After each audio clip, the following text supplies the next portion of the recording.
Assalamualaikum warahmatullahi wabarakatuh. Selamat datang di channel Ayo Ngopi Aja. Terima kasih sudah nongkrong di channel kami. Jika video ini bermanfaat, silahkan Anda share video ini dan terus dukung channel ini dengan cara klik tombol like, subscribe dan aktifkan notifikasinya serta berikanlah komentar dengan bijak. Terima kasih dan selamat menonton. Dialog Iblis dengan Nabi Muhammad SAW.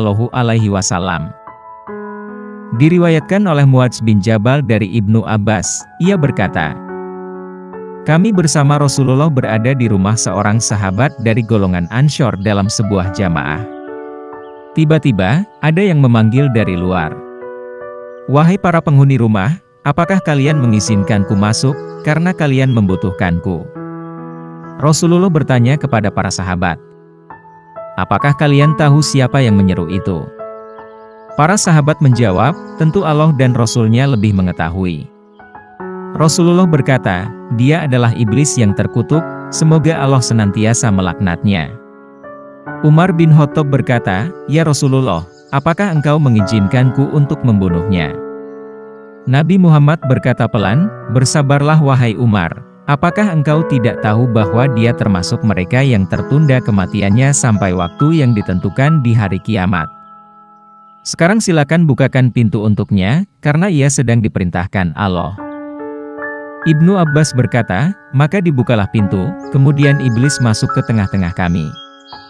Ternyata dia adalah seorang yang sudah tua bangka dan buta sebelah mata. Dagunya berjanggut sebanyak 7 helai rambut yang panjangnya seperti rambut kuda. Kedua kelopak matanya memanjang terbelah ke atas tidak ke samping. Kepalanya seperti kepala gajah yang sangat besar. Gigi taringnya memanjang keluar seperti taring babi. Kedua bibirnya seperti bibir macan atau kerbau. Dia berkata, Assalamualaikum ya Muhammad, Assalamualaikum ya jamak ngatal muslimin. Salam untuk kalian semua wahai golongan muslimin. Iblis berkata, wahai Muhammad, aku datang bukan karena keinginanku sendiri, tetapi aku datang karena terpaksa atau diperintah. Nabi Shallallahu Alaihi Wasallam berkata, apa yang membuatmu terpaksa harus datang ke sini, wahai terlaknat? Iblis berkata, aku didatangi oleh seorang malaikat utusan Tuhan yang Maha Agung, ia berkata kepadaku, sesungguhnya Allah menyuruhmu untuk datang kepada Muhammad dalam keadaan hina dan bersahaja. Engkau harus memberitahu kepadanya bagaimana tipu muslihat, godaanmu dan rekayasamu terhadap Bani Adam. Bagaimana engkau membujuk dan merayu mereka. Engkau harus menjawab dengan jujur apa saja yang ditanyakan kepadamu. Jika engkau berbohong sekali saja, dan tidak berkata benar, niscaya aku jadikan kamu debu yang dihempas oleh angin dan aku puaskan musuhmu karena bencana yang menimpamu. Rasulullah kemudian mulai bertanya, jika kamu jujur, beritahukanlah kepadaku, siapakah orang yang paling kamu benci? Iblis menjawab, engkau, wahai Muhammad. Engkau adalah makhluk Allah yang paling aku benci, dan kemudian orang-orang yang mengikuti agamamu. Siapa lagi yang kamu benci? Tanya Nabi Muhammad. Iblis menjawab, anak muda yang takwa, yang menyerahkan jiwanya kepada Allah Subhanahu wa Ta'ala. Lalu siapa lagi? Kata Rasulullah. Iblis menjawab, orang alim dan waro, menjaga diri dari syubhat, yang saya tahu, lagi penyabar. Lalu, siapa lagi? Kata Rasulullah. Iblis menjawab, orang yang terus-menerus menjaga diri dalam keadaan suci dari kotoran. Lalu, siapa lagi? Kata Rasulullah. Iblis menjawab, orang miskin atau fakir yang sabar, yang tidak menceritakan kefakirannya kepada orang lain dan tidak mengadukan keluh kesahnya. Bagaimana kamu tahu bahwa ia itu penyabar? Kata Rasulullah. Iblis menjawab, wahai Muhammad, jika ia mengadukan keluh kesahnya kepada makhluk sesamanya selama 3 hari, Tuhan tidak memasukkan dirinya ke dalam golongan orang-orang yang sabar. Lalu, siapa lagi? Ujar Rasulullah. Iblis pun menjawab, orang kaya yang bersyukur. Rasulullah bertanya, bagaimana kamu tahu bahwa ia bersyukur? Iblis menjawab, jika aku melihatnya mengambil dari dan meletakkannya pada tempat yang halal. Rasulullah kemudian lanjut bertanya, bagaimana keadaanmu jika umatku mengerjakan sholat? Iblis berkata, aku merasa panas dan gemetar. Kenapa wahai terlaknat? Iblis menjawab, sesungguhnya, jika seorang hamba bersujud kepada Allah sekali sujud saja, maka Allah mengangkat derajatnya 1 tingkat. Bagaimana jika mereka syaum atau puasa, kata Rasulullah? Iblis menjawab, saya terbelenggu sampai mereka berbuka puasa. Bagaimana jika mereka menunaikan haji? Lanjut Rasulullah. Saya menjadi gila, jawab Iblis. Apa yang terjadi jika mereka membaca Al-Quran? Aku meleleh seperti timah meleleh di atas api, kata Iblis. Lalu, jika mereka berzakat? Iblis menjawab, seakan-akan orang yang berzakat itu mengambil gergaji atau kapak dan memotongku menjadi 2. Mengapa begitu, wahai Abu Murrah? Iblis lanjut menjawab, sesungguhnya ada 4 manfaat dalam zakat itu. Pertama, Tuhan menurunkan berkah atas hartanya. Kedua, menjadikan orang yang berzakat disenangi makhluknya yang lain. Ketiga, menjadikan zakatnya sebagai penghalang antara dirinya dengan api neraka. Keempat, dengan zakat Tuhan mencegah bencana dan malapetaka agar tidak menimpanya. Kemudian Rasulullah kembali bertanya, apa pendapatmu tentang Abu Bakar? Iblis menjawab, wahai Muhammad, pada zaman jahiliyah, dia tidak taat kepadaku, bagaimana mungkin dia akan mentaatiku pada masa Islam? Lalu apa pendapatmu tentang Umar? Kata Rasulullah. Demi Tuhan, tiada aku ketemu dengannya kecuali aku lari darinya. Jawab Iblis. Dan, apa pendapatmu tentang Utsman? Rasulullah melanjutkan pertanyaannya. Kemudian Iblis menjawab, aku malu dengan orang yang para malaikat saja malu kepadanya. Rasulullah berkata, segala puji hanya bagi Allah yang telah membahagiakan umatku dan menyengsarakanmu sampai hari kiamat. Iblis yang terlaknat berkata kepada Muhammad, hai Hatta, tidak mungkin, tidak mungkin. Mana bisa umatmu bahagia sementara aku hidup dan tidak mati sampai hari kiamat? Bagaimana kamu senang dengan umatmu sementara aku masuk ke dalam diri mereka melalui aliran darah, daging, sedangkan mereka tidak melihatku? Demi Tuhan yang menciptakanku dan membuatku menunggu sampai hari mereka dibangkitkan. Akan aku sesatkan mereka semua, baik yang bodoh maupun yang pandai, yang buta huruf dan yang melek huruf, yang kafir dan yang suka beribadah, kecuali hamba yang mukhlis atau ikhlas. Siapa yang mukhlis, orang yang ikhlas, itu menurutmu, kata Rasulullah. Iblis dengan panjang lebar menjawab, apakah engkau tidak tahu, wahai Muhammad? Barang siapa cinta dirham dan dinar atau harta, dia tidak termasuk orang ikhlas untuk Allah. Jika aku melihat orang tidak suka dirham dan dinar, tidak suka puji dan pujaan, aku tahu bahwa dia itu ikhlas karena Allah, maka aku tinggalkan ia. Sesungguhnya hamba yang mencintai harta, pujian dan hatinya tergantung pada nafsu syahwat dunia, dia lebih rakus dari orang yang saya jelaskan kepadamu. Tak tahukah engkau, bahwa cinta harta termasuk salah satu dosa besar? Wahai Muhammad, tak tahukah engkau bahwa cinta kedudukan atau riasah termasuk dosa besar? Dan bahwa sombong, juga termasuk dosa besar.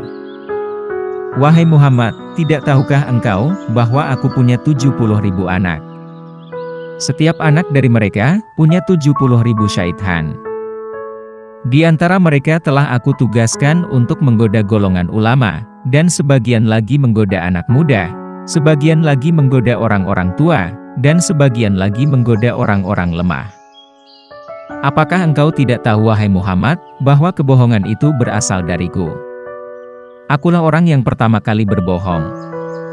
Barang siapa berbohong, dia adalah temanku, dan barang siapa berbohong kepada Allah, dia adalah kekasihku.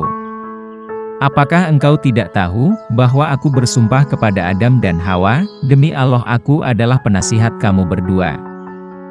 Maka, sumpah palsu merupakan kesenangan hatiku, ghibah, membicarakan kejelekan orang lain, dan namimah. Mengadu domba adalah buah kesukaanku, melihat yang jelek-jelek adalah kesukaan dan kesenanganku.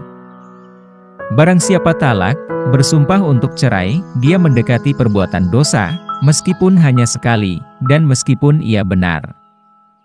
Barang siapa membiasakan lisannya dengan ucapan cerai, istrinya menjadi haram baginya. Jika mereka masih memiliki keturunan sampai hari kiamat, maka anak mereka semuanya adalah anak-anak hasil zina. Mereka masuk neraka hanya karena satu kata saja. Wahai Muhammad, sesungguhnya di antara umatmu ada yang mengakhirkan sholat barang 1-2 jam. Setiap kali mau sholat, aku temani dia dan aku goda dia. Kemudian aku katakan kepadanya, masih ada waktu, sementara engkau sibuk. Sehingga dia mengakhirkan sholatnya dan mengerjakannya tidak pada waktunya, maka Tuhan memukul wajahnya. Jika ia menang atasku, maka aku kirim satu syaitan yang membuatnya lupa waktu sholat. Jika ia menang atasku, aku tinggalkan dia sampai ketika mengerjakan sholat. Aku katakan kepadanya, lihatlah kiri kanan, lalu ia menengok. Saat itu aku usap wajahnya dengan tanganku dan aku cium antara kedua matanya dan aku katakan kepadanya, aku telah menyuruh apa yang tidak baik selamanya. Dan engkau sendiri tahu wahai Muhammad, siapa yang sering menoleh dalam sholatnya, Allah akan memukul wajahnya. Jika ia menang atasku dalam hal sholat, ketika sholat sendirian aku perintahkan dia untuk tergesa-gesa. Maka ia mencucuk sholat seperti ayam, mematuk biji-bijian dengan tergesa-gesa. Jika ia menang atasku, maka ketika sholat berjamaah aku cambuk dia dengan lijam atau cambuk, lalu aku angkat kepalanya sebelum imam mengangkat kepalanya. Aku letakkan ia hingga mendahului imam. Kamu tahu bahwa siapa yang melakukan itu, batallah sholatnya dan Allah akan mengganti kepalanya dengan kepala keledai pada hari kiamat nanti. Jika ia masih menang atasku, aku perintahkan dia untuk mengacungkan jari-jarinya ketika sholat sehingga dia mensucikan aku ketika ia sholat. Jika ia masih menang, aku tiup hidungnya sampai dia menguap. Jika ia tidak menaruh tangan di mulutnya, syaitan masuk ke dalam perutnya dan dengan begitu ia bertambah rakus di dunia dan cinta dunia. Dia menjadi pendengar kami yang setia. Bagaimana umatmu bahagia sementara aku menyuruh orang miskin untuk meninggalkan sholat? Aku katakan kepadanya, sholat tidak wajib atasmu. Sholat hanya diwajibkan atas orang-orang yang mendapatkan nikmat dari Allah. Aku katakan kepada orang yang sakit, tinggalkanlah sholat, sebab ia tidak wajib atasmu. Sholat hanya wajib atas orang yang sehat, karena Allah berkata, tidak ada halangan bagi orang buta, tidak pula bagi orang pincang, tidak pula bagi orang sakit. Demikianlah Allah menjelaskan ayat-ayatnya bagimu, agar kamu memahaminya. Tidak ada dosa bagi orang yang sakit. Jika kamu sembuh, kamu harus sholat yang diwajibkan. Sampai dia mati dalam keadaan kafir. Jika dia mati dan meninggalkan sholat ketika sakit, dia bertemu Tuhan dan Tuhan marah kepadanya. Nabi berkata, wahai terlaknat, siapa teman dudukmu? Pemakan riba. Siapa teman kepercayaanmu syodik? Pezina. Siapa teman tidurmu? Orang yang mabuk. Siapa tamumu? Pencuri. Siapa utusanmu? Tukang sihir. Apa kesukaanmu? Orang yang bersumpah cerai.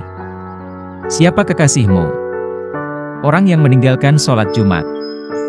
Wahai terlaknat, siapa yang memotong punggungmu? Ringkikan kuda untuk berperang di jalan Allah. Apa yang melelehkan badanmu? Tobatnya orang yang bertaubat. Apa yang menggosongkan, membuat panas hatimu? Istighfar yang banyak kepada Allah siang malam. Apa yang memuramkan wajahmu membuat merasa malu dan hina? Zakat secara sembunyi-sembunyi. Apa yang membutakan matamu? Sholat di waktu sahur menjelang syubuh. Apa yang memukul kepalamu? Memperbanyak sholat berjamaah. Siapa yang paling bisa membahagiakanmu? Orang yang sengaja meninggalkan sholat. Siapa manusia yang paling sengsara, celaka, menurutmu? orang kikir atau pelit? Siapa yang paling menyita pekerjaanmu atau menyibukkanmu? Majelis-majelis ulama. Bagaimana kamu makan? Dengan tangan kiriku dan dengan jari-jariku. Di mana kamu lindungkan anak-anakmu ketika panas? Di balik kuku-kuku manusia. Setiap harta yang tidak dikeluarkan zakatnya maka saya ikut memakannya. Saya juga ikut makan makanan yang bercampur riba dan haram serta segala harta yang tidak dimohonkan perlindungan kepada Allah dari setan yang terkutuk. Setiap orang yang tidak memohon perlindungan kepada Allah dari syaitan ketika bersetubuh dengan istrinya maka syaitan akan ikut bersetubuh. Akhirnya melahirkan anak yang mendengar dan taat kepadaku. Begitu pula orang yang naik kendaraan dengan maksud mencari penghasilan yang tidak dihalalkan, maka saya adalah temannya. Saya memohon kepadanya agar saya punya rumah, maka rumahku adalah kamar mandi. Saya memohon agar saya punya masjid, akhirnya pasar menjadi masjidku. Aku memohon agar saya punya Al-Quran, maka syair adalah Al-Quranku. Saya memohon agar punya adzan, maka trompet adalah panggilan adzanku. Saya memohon agar saya punya tempat tidur, maka orang-orang mabuk adalah tempat tidurku. Saya memohon agar saya punya teman-teman yang menolongku, maka kelompok Al-Qadariyah menjadi teman-teman yang membantuku. Dan saya memohon agar saya memiliki teman-teman dekat, maka orang-orang yang menginfakkan harta kekayaannya untuk kemaksiatan adalah teman dekatku. Ia kemudian membaca ayat. Sesungguhnya pemboros-pemboros itu adalah saudara-saudara syaitan dan syaitan itu adalah sangat ingkar kepada Robnya. Rasulullah berkata, andai kata tidak setiap apa yang engkau ucapkan didukung oleh ayat-ayat dari kitabullah tentu aku tidak akan membenarkanmu. Saya memiliki anak yang saya beri nama Atamah. Ia akan kencing di telinga seorang hamba ketika ia tidur meninggalkan sholat Isya. Andai kata tidak karenanya tentu ia tidak akan tidur lebih dahulu sebelum menjalankan sholat. Saya juga punya anak yang saya beri nama Mutakodi. Apabila ada seorang hamba melakukan ketaatan ibadah dengan rahasia dan ingin menutupinya, maka anak saya tersebut senantiasa membatalkannya dan dipamerkan di tengah-tengah manusia sehingga semua manusia tahu. Akhirnya Allah membatalkan 99 dari 100 pahalanya sehingga yang tersisa hanya 1 pahala. Sebab, setiap ketaatan yang dilakukan secara rahasia akan diberi 100 pahala. Saya punya anak lagi yang bernama Kuhyal. Ia bertugas mengusapi celak mata semua orang yang sedang ada di majelis pengajian dan ketika khotib sedang memberikan khutbah, sehingga mereka terkantuk dan akhirnya tidur. Tidak dapat mendengarkan apa yang dibicarakan para ulama. Bagi mereka yang tertidur tidak akan ditulis pahala sedikit pun untuk selamanya. Setiap kali ada perempuan keluar pasti ada syaitan yang duduk di pinggulnya, ada pula yang duduk di daging yang mengelilingi kukunya. Di mana mereka akan menghiasi kepada orang-orang yang melihatnya. Kedua syaitan itu kemudian berkata kepadanya, keluarkan tanganmu. Akhirnya ia mengeluarkan tangannya, kemudian kukunya tampak, lalu kelihatan nodanya. Orang yang bahagia dan beruntung adalah orang yang dijadikan bahagia oleh Allah sejak dalam perut ibunya, sedangkan orang yang celaka adalah orang yang dijadikan celaka oleh Allah sejak dalam perut ibunya. Kemudian Rasulullah Shallallahu Alaihi Wasallam membacakan firman dalam surat Hud. Jika Rob MU menghendaki, tentu dia menjadikan manusia umat yang satu, tetapi mereka senantiasa berselisih pendapat, kecuali orang-orang yang diberi rahmat oleh Rob MU. Dan untuk itulah Allah menciptakan mereka. Kalimat Rob MU atau keputusannya telah ditetapkan, sesungguhnya aku akan memenuhi neraka jahanam dengan jin dan manusia, yang durhaka, semuanya. Dilanjutkan dengan, tidak ada suatu keberatan pun atas Nabi tentang apa yang telah ditetapkan Allah baginya. Allah telah menetapkan yang demikian, sebagai sunnahnya pada nabi-nabi yang telah berlalu dahulu. Dan adalah ketetapan Allah itu suatu ketetapan yang pasti berlaku. Segala puji hanya milik Allah Subhanahu wa Ta'ala, Tuhan semesta alam, awal dan akhir, zahir dan batin. Semoga shalawat dan salam sejahtera tetap selalu diberikan kepada seorang nabi yang ummi dan kepada para keluarga dan sahabatnya serta para utusan dan para nabi. Terima kasih dan semoga bermanfaat. Demikian sepenggal kisah dari para wali Allah. Semoga bisa menjadi teladan bagi kita semua. Amin. Terima kasih sudah menonton. Wassalamualaikum warahmatullahi wabarakatuh.